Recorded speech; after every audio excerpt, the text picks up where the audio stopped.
Yeah, it's been tricky, especially with these ransom notes, Chris, because you just don't know. Are these just buffoons sending in notes trying to get some money? We don't know. We know that that the sheriff confirms that they are investigating several ransom notes, including one that went to TMZ and one that also went to a local TV affiliate here in Tucson. Something really alarming, though, Chris, and I want to show you this video. We were able to get up close to the house right near the front door, and there is blood. There is a blood trail near the front door of Nancy Guthrie's house, and you can see the blood right there, right near the front doormat. And as the camera pans up, there's something else troubling. There was a Ring camera there, and all you can see now is where the mounting was on the wall. The Ring camera has been pulled off. I asked the sheriff about that at the press conference today, and I asked, was it the perpetrator that you think took the Ring camera? And all he would say was, we noticed that too, and we are investigating. Something else new is Nancy had a pacemaker, and the pacemaker electronically connected to her Apple Watch, and her Apple Watch, we know, was charging in her bedroom, and the last time the pacemaker connected to the Apple Watch was around 2 a.m., so the thought is it was shortly after 2 a.m. That Nancy was abducted. And the last thing I want to show you, Chris, is we got some drone video in the area, which I think is important because people think this is like a normal neighborhood. We're actually in the foothills, very close to the mountains, and the houses are spread out here outside Tucson. Each house, I would say, sits on anywhere from an acre to 3 or 4 acres. You'll see when it gets dark out here, it's pitch black. So this isn't like a neighborhood where everybody's going to have a camera and people are going to see what's going on at their neighbor's house. It's much more rural than that, and everything is spread out, Chris. Man, you're dumping all this stuff on me. I've been listening as we're going through. I got questions. Let me go in reverse order, okay? And your super sleuth producer that it's out there with you, Allison Weiner, you guys saw a rescue truck or some kind of first responder vehicle there and some kind of activity. What do you make of that?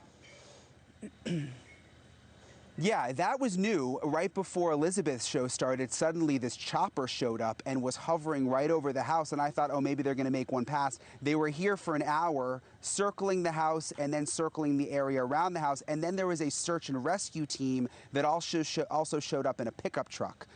Did they get some kind of tip? Were they looking for something? We don't know, but that's new. We haven't seen that happen yet. Right, that's okay. Two, the connection from the heart device to the phone, is that about proximity? It's about timing, because when she was taken away and the pacemaker could no longer connect to the iPhone because it does it through Bluetooth, you have to be close to it. So it's proximity. It showed that when she moved away at 2 a.m., suddenly she must have been abducted after 2 a.m. That's what it shows. Okay, the blood.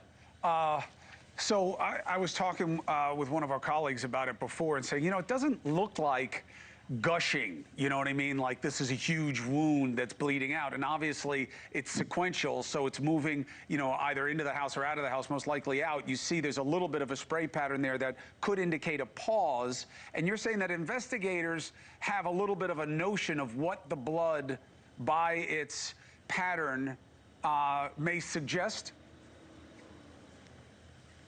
Yeah, we don't know what the blood means. My first thought was like, even like you mentioned, it's not a ton of blood, almost like a nosebleed. We don't know. We know that we knew there was blood yesterday, but we didn't see the blood. Today we see the blood. We know they've tested the blood.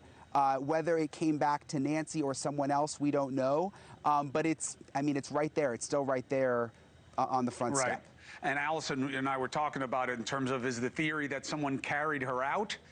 That forensically they have a way of assessing something like that versus her walking out. You know, that is interesting. Then the last part is these ransoms. Now, the fishy part is the Bitcoin, which there's a plus minus on it. Why would you ask for Bitcoin? Not traceable. Why would you do a scam, you know, having nothing to do with Nancy's abduction because it's untraceable? So you could get free money out of this. Is there any indication as to whether or not they think these are legit demands? Yeah, and just back to the blood real quick, I wanted to mention the blood stops right near the door, which, like what you and Allison were talking about. Does that mean that she was put into a car right there? Because the blood doesn't like continue out into the driveway from what we could tell. In terms of the ransom, This may all just be made up, Chris. I mean, these could be people just watching the news, wanting to mess around. Let me see if I can get $20,000. I mean, they sent it to TMZ, you know, and then TMZ was having a hard time getting in touch with the sheriff, apparently. I don't know. I mean, it's hard to buy that those are necessarily real, but the sheriff did make clear that they're really investigating them. I mean, they're not just sort of brushing them aside. They said, we are looking into both of those. Thank you for watching. Subscribe below and download our NewsNation app right now on your phone, and you will get fact-based, unbiased news for all Americans.